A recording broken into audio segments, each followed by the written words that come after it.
do I even start? How do I begin? What do I do? You want to become a roller skater. You want to learn how to roller skate. You want to have fun on skates. You want to do something fun for yourself. You want to learn something new. You want to challenge yourself. You're in the right place. Before I jump into everything, I just have to sneak this in here because I'm so excited about it.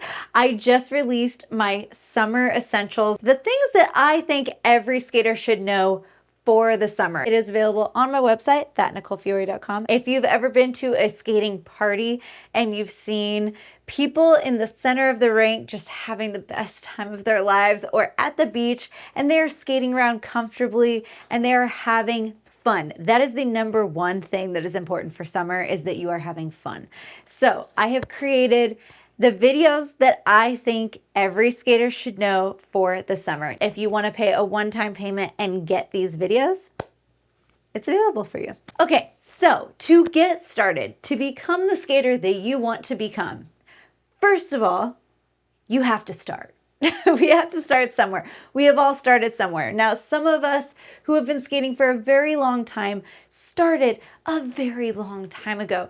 You cannot compare your journey to my journey. Please don't compare your journey to my journey. I started skating as soon as I could walk, and I understand that that is not necessarily the same position other people are in. If I was myself but had never skated before and I saw these people having fun on skates, heck yeah, I'd want to know how to do that. And so I would be starting as me, as myself. So I am taking myself out of the equation and reintroducing Nicole, who has never skated before. Hello. You have to start. I have to start. We have to start. That is the number one thing. My screensaver on my phone is action over everything. Is that what it says? Action solves everything. The fact that you are here watching this video, that is already the first action. So good job. Pat yourself on the back. Number 2, skates. You may need some skates. Now, you actually don't need skates to get started. I have a ton of drills within the membership that are actually off skates because, believe it or not, off skate training is very important. In order to roller skate, you have to build up some strength. These are weights. They are literally so heavy. That is the number one thing that people yell at me for when they start skating. You didn't tell me how heavy these things were. I'm telling you, they are heavy. I am here to tell you that your legs will be tired. It is a workout to hold these things, to lift them up. If you want to just stand and roll, like push off of something, cool, you don't have to lift your feet up, but really that's not going to be that much fun. So you will need to develop some strength. You will also eventually need some roller skates. So let's talk about the skates that you need. Safety over everything.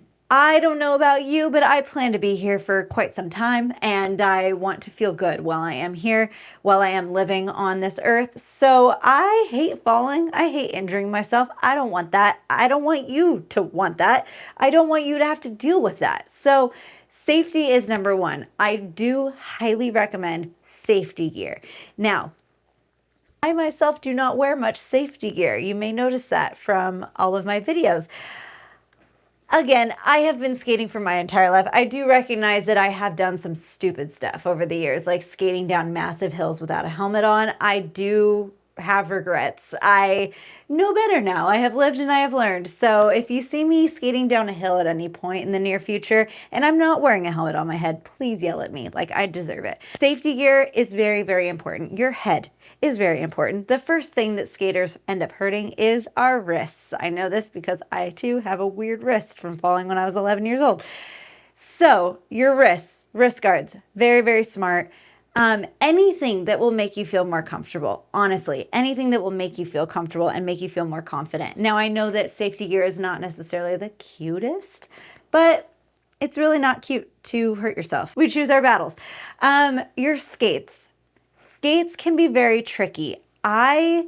Speaking of safety, I don't recommend a lot of the very cheap skates that are easy to get.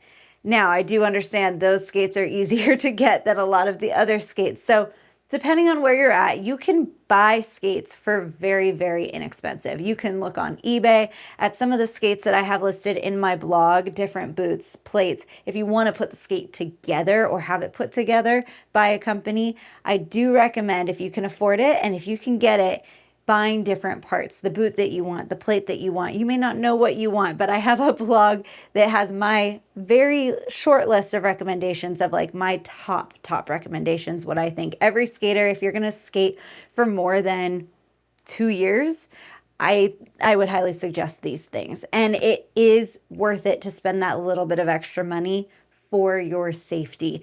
I have never in my life, I've been skating for 32 years. I've been skating for my entire life, and I've been around skaters and been on skates that entire time because I grew up basically in a roller skating rink. But I had no clue. It didn't even cross my mind that you could hurt your ankle while skating. And it wasn't until around 2020 when people all of a sudden got very into skating, which I am forever grateful for. But it wasn't until then that I started seeing all of these weird ankle injuries pop up. And it's because their boot, the skates that they were wearing, were not around their ankle and holding their ankle in place. Your boot should not be so stiff that you can't bend. Like if you listen, you can hear my skate move. I'm in my Rydell's right now, but that skate, that sound is the leather moving with me. You want your skate to be moving with you. You don't want to be fighting against a piece of plastic or whatever your skate is made out of. With that being said, the best skates that you can get are the skates that you can get. If you live somewhere where you do not have a local skate shop, buying skates online, hope for the best. I really do hope for the best for you, but buying skates online, it is possible. Like I said, if you kind of have an idea of what skate you want and you look on eBay, on Facebook Marketplace, I've heard of amazing stories of people finding skates. I've actually sold my own skates on eBay as well. So there are great skates out there for inexpensive prices. But even skates that you can get on Amazon or at a local skate shop or at a local, like, I don't even know if Big Five is still around, but a sporting goods store, those skates that you can get there, they will do the trick. You will be able to learn on those skates.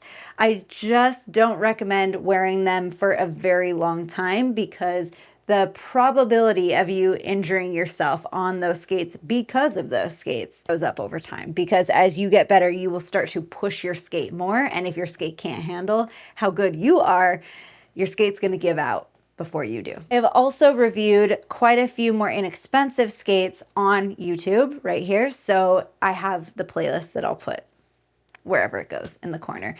It'll also be in the description. Everything that I talk about will be in the description. When you do get started, once you have skates, you have decided you want to start, you get the skates.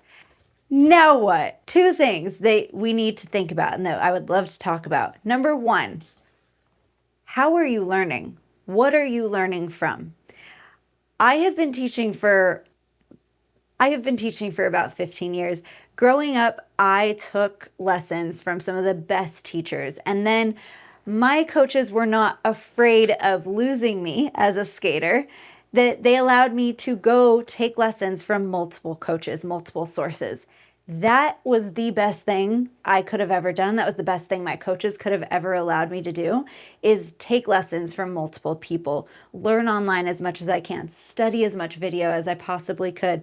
This was when YouTube was not really a thing. And if it was, I was not even aware of it. So figuring out, sending emails, sending letters in the mail to get CDs, to get footage of these skaters doing the things that I wanted to learn on skates.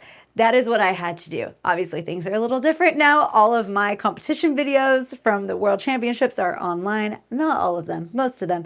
But there are a lot of videos readily available for you to study. Choose someone to learn from. Now, obviously, hello, my name is Nicole Fiore. I would love to teach you. If my style of teaching is not for you, that's completely okay. My membership is $14.99 a month. You could hop in there for $14.99 a month. That's an insane price. When I was growing up, lessons were about $40 an hour. Now, obviously, things have gone way up. I also teach private lessons online as well as in person. But even just from that low price of $40 an hour, you can learn so much more than one private lesson will give you for $14.99. That's actually insane. It has honestly been the most amazing thing to make that available, because before I had the membership, I was teaching a select few in Southern California, and then I was flying out to different states to choreograph and teach other people. And this was at the competition level. So this was junior world class, the higher level of skating in competition, artistic skating, and specifically dance skating. But then 2020 happened, and all of that stopped. I literally couldn't fly to Sacramento, which was my next flight that I had. And I sat down and I was like, you know what? Okay, I need to get all my students together. And an online class, like a Zoom class, is probably the best way to do that. So let's do that. Did that for a few weeks. Everyone was really having fun with it. We were doing dances, we were making choreography, we were not really working on like fun skills because they had certain skills that they had to do for their routines and for competition. So it was mostly drills, and then we had fun with it by making choreography. Fast forward a few months when my husband was like, I think that you're onto something. I think more people would actually love this. And I was like, all right, let's give it a try. So that is when the Roll With Me membership was born, and it continues to grow all the time. So there are hundreds of drills, skills, and choreography pieces. The drills are to strengthen you, gain that strength. The skills are obviously skills, things that you want to learn on skates. If you want to learn how to do crazy legs, it's in there. If you want to learn how to spin, it's in there. If you want to learn how to jump, there is so much in there. When I say hundreds of videos, I am not exaggerating. There are hundreds of videos. And then choreography. Now, choreography is a fun one for me. It's not for everyone, and I totally respect that. But choreography is dancing on your skates. Really, it's tying these skills together to form a dance. And ultimately, it is my favorite way to practice. So if you're just going to drill over and over and over again and do a skill over and over and over again, it gets to be a little monotonous and a little boring. And I don't want that to be boring for you. And trust me, I know I skated for a very long time doing very boring things. The choreography is to spice up your life a little bit. And literally there is that choreography in there as well. Anyway, find someone that you trust, that you can listen to. There are a lot of skating coaches online. They may be fantastic. You may relate to them really well. You may be able to learn from them really well. But there are a lot of skating coaches online teaching very bad habits or teaching possibly the wrong way of doing things. And I always say, like, there are no rules. There's no right or wrong way of doing things. But for longevity, there is a wrong way to do something, because there is, like I said, just with bad skates, the probability of you hurting yourself goes way up and way up and way up if you are doing things wrong or forming bad habits. So, like I said, it really just has to be someone that you can learn from, someone that you relate to. And I am here if you would like help with that. Aside from knowledge and learning from someone or something, you need to have somewhere to practice. You need to have somewhere to skate. Now, you may notice there is a rug here that is always here unless I am teaching a class. When I teach my class, I remove everything from this space and I have this entire space. Now, this space is not that much space. I actually did a video about how much space you need to skate and to take my classes and to practice, and it's not that much space. You actually need, like, basically if you were to roll out a yoga mat, that is how much space you need to move around. And if you have a small space, your edges will actually be so much better because you won't have a ton of space to move around. You'll actually have to press your outside and inside edges to move in a confined space. So it's not a bad thing if you have limited space. Ideally, you can practice in a safe, controlled environment, such as inside your house or inside a skating rink, and then you can take it out into a bigger, less predictable environment, such as the beach or a park or a skating session inside a rink. Adding more variables in, that will make you a better skater. It is a little bit scary when you're first starting out, so be brave. You can do it. Be confident in yourself know that you can take up space. You can take up as much space as you need. So if you go to a skating session and you see people zooming around, obviously you don't want to be in their line of fire. Like you don't want to be in the part of the rink where people are skating very fast, which is usually the outside ring of the rink. So you have to make it through there, find your opening, make it through where the fast skaters are going, and then you should be better off toward the inside of the rink. So have enough confidence, observe everything around you. Make sure that when you are, this is probably a whole separate video that I should do, but make sure if you are skating somewhere where it is unpredictable, a skating session or out at a park, there are probably other factors, other moving parts, literally moving parts, cars, people on bikes, skateboarders, other skaters. Make sure that you are observing everyone around you, and this is very stimulating, so I know this isn't for everyone. I myself don't love skating at skating sessions because it's just a lot, and I like my safe space. I like to be in a skating rink during artistic skating practice or in my own home. Or at the park when hardly anyone is there. That is absolutely lovely.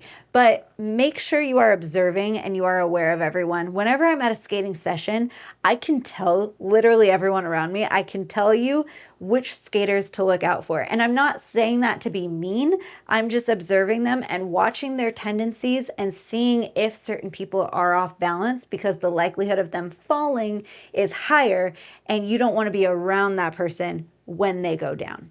So yeah, again, that's probably a whole separate video that we can get into, but the number one thing is that you start. So like I said, the fact that you are here truly means a lot. And because you have made it to the end of this video, I'm going to leave a little code down at the bottom for you. I'm going to leave a code for a percentage off of your first month of the Roll With Me membership, as well as a percentage off of the new Summer Essentials bundle. So I hope you join me. We are going to have such a good summer. And starting something new, it's not about like getting into the best shape. There are so many videos out there that are like, okay, summer's a month away, get into the best shape of your life. It's not about that. It truly is not. I have before set like goals, like, okay, I'm going to be in the best shape of my life by my 30th birthday. Well, now I'm 32, I'm turning 33, and it didn't happen yet. Things take time. So don't put a limit on yourself. Don't be like, okay, I need to skate every day for the next 30 days, and by then I'm going to be able to do this skill. Great to have goals. I really do highly suggest having goals, but don't put limits on yourself. I really recommend writing down goals and maybe putting around this time you want to aim to do this. If you don't get there, it is not the end of the world. Like, it is okay. It is absolutely okay. You will continue living. If you can't do crazy legs by September, like, everything will be fine. So please keep that in mind. Try not to compare yourself to others. That is the hardest thing. The fact that you are starting says a hell of a lot about you. The fact that you're starting means that you're committing to yourself. You're committing to learning something. You want to have fun, and probably you want to get in a little better shape. So I'm here for all of it, and I am excited to see you on your journey, and I am excited to be a part of it if possible. So let me know how you're doing. Leave a comment, subscribe. We are in this together, and I will hopefully see you soon. Bye. I hope this turns out great because that was a really good video. Audio's good. I hope I'm recording. Yeah. Okay.